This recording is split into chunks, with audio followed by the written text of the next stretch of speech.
Hi friends, welcome to Priya's Aari World. இன்னைக்கு கிளாஸில் நம்ம பார்க்க போகிறது cutbead outline practice. இதுக்கு வந்து நான் cutbead எடுத்திருக்கேன். இதில் நிறைய கலர்ஸ் அவைலபிளாக இருக்குது. நீங்கள் எந்த கலர் வேணாலும் வாங்கிக்கோங்க. ஸோ இது பார்த்தீங்கன்னா போன கிளாஸில் பார்த்த சுகர் பீடு மாதிரி இருக்காது. இது வந்து கொஞ்சம் அன்ஈவன் ஷேப்பில் இருக்கும். அதனால் இதை வந்து நம்ம சிங்கிள் பீடாக தான் யூஸ் பண்ண முடியும். இதில் வந்து நிறைய கலர்ஸ் இருக்கிறதுனால நம்ம எந்த கலர் வேணாலும் யூஸ் பண்ணிக்கலாம். இதுக்கு வந்து காட்டன் த்ரெட் அண்டு நீடில் எடுத்துக்கோங்க. நான் வந்து இன்றைக்கி ஜதோசி நீடிலில் ட்ரை பண்ணுறேன். இதுலேயும் நம்ம யூஸ் பண்ணலாம். நீங்கள் நார்மலாக வந்து காட்டன் த்ரெட் எடுத்து நாட் போட்டுக்கோங்க. ஸோ இதில் வந்து இந்த கட்பீடு பார்த்தீங்க அப்படின்னா எல்லாமே ஈக்குவலாக இருக்காது. கொஞ்சம் சின்னது பெருசு அந்த மாதிரி அன்ஈவன் ஷேப்பில் இருக்கும்.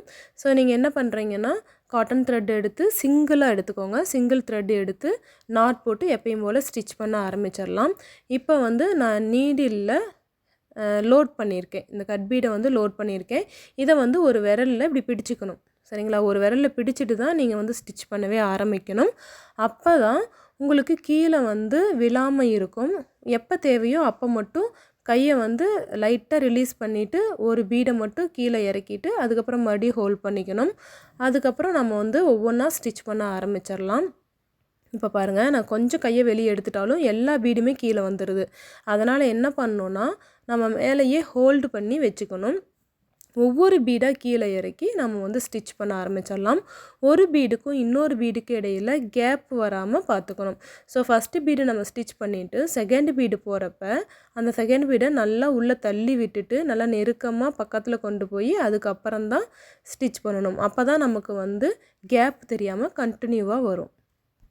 இப்போ பாருங்கள், நான் வந்து ஒவ்வொரு பீடாக ஸ்டிச் பண்ணுறேன். சிங்கிள் த்ரெட்டு தான் போட்டிருக்கேன், காட்டன் த்ரெட். இதுவே ஸ்ட்ராங்காக தான் இருக்கும்.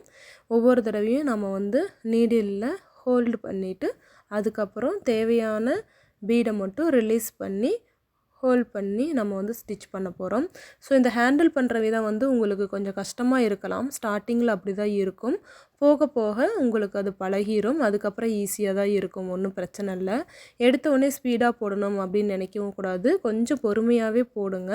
நம்ம ப்ராக்டிஸ் பண்ண பண்ண நமக்கு வந்து ஸ்பீடு கிடைச்சிரும். எப்படி ஹேண்டில் பண்ணணும் அப்படிங்கிறதும் நமக்கு தெரிஞ்சிடும். இப்போ பாருங்கள், நான் வந்து ஒவ்வொரு பீடாக ஸ்டிச் பண்ணிகிட்ருக்கேன். உங்களுக்கு இது புரியும்னு நினைக்கிறேன். எப்பயுமே நம்ம வந்து என்ன கிளாத் எடுக்கிறோமோ அதே கலரில் தான் வந்து த்ரெட்டும் எடுப்போம். அதனால் நம்ம வந்து ஃபினிஷ் பண்ணுறப்ப நமக்கு ஒரு எக்ஸ்ட்ராவாக செயின் போட்டுட்டு அதுக்கப்புறம் நாட் போட்டாலும் நமக்கு வெளியில் வந்து அந்த த்ரெட்டு தெரியாது. எப்பயுமே வந்து நம்ம சேம் கலரில் தான் யூஸ் பண்ணணும். இதுலேயும் நான் வந்து சேம் கலரில் தான் யூஸ் பண்ணுறேன். உங்களுக்கு தெரியணுங்கிறதுக்காக லைட் எல்லோ கலர் எடுத்திருக்கேன். இப்போ பாருங்கள், நான் வந்து ஃபினிஷ் பண்ண போகிறேன். தனியாக ஒரு நாட் போட்டுட்டு ஃபினிஷ் பண்ணிக்கிறேன். ஓகேங்களா? ஸோ இது வந்து நல்லா ஸ்ட்ராங்காக இருக்கும். சீக்கிரம் பிரிஞ்சு வராது. இது வந்து எந்த ஷேப்பில் ட்ரை பண்ணணும் அப்படின்னு உங்களுக்கு நான் சொல்லி கொடுத்துட்றேன். அதையும் பார்த்துக்கோங்க. ரவுண்ட் ஷேப்பில் ப்ராக்டிஸ் பண்ணி பாருங்கள். ஒரு 3 ரவுண்ட்ஸ் போட்டு பண்ணி பாருங்கள். இது வந்து நம்ம சுகர் பீடை எப்படி ரவுண்ட் ஷேப்பில் ஃபினிஷ் பண்ணமோ அதே மாதிரி தான் இதுவும். எக்ஸ்ட்ராவாக ஒரு செயின் போட்டு நாட் போட்டுறது தான். ட்ரை பண்ணி பாருங்கள். அடுத்து இன்னொரு ஷேப் பார்த்திங்கன்னா ஒரு கர்வ் மாதிரி வளைஞ்ச மாதிரி ஒரு ஷேப்பில் ட்ரை பண்ணி பாருங்கள். ஸோ இந்த ஷேப்பும் நல்லா ப்ராக்டிஸ் பண்ணிக்கோங்க. இது இல்லாமல் ஏதாவது ஒரு டிசைன் சூஸ் பண்ணி போட்டு பாருங்கள். கண்டிப்பாக வந்து டிசைனை ஸ்கிப் பண்ணிடாதீங்க, போட்டு பாருங்கள். உங்களுக்கு ஏதாவது டவுட் இருந்தால் வாட்ஸ்அப்பில் கேளுங்க, உங்களுக்கு நான் சொல்லித்தரேன். இந்த வீடியோ உங்களுக்கு புரிஞ்சிருக்குன்னு நினைக்கிறேன். Okay friends, thank you.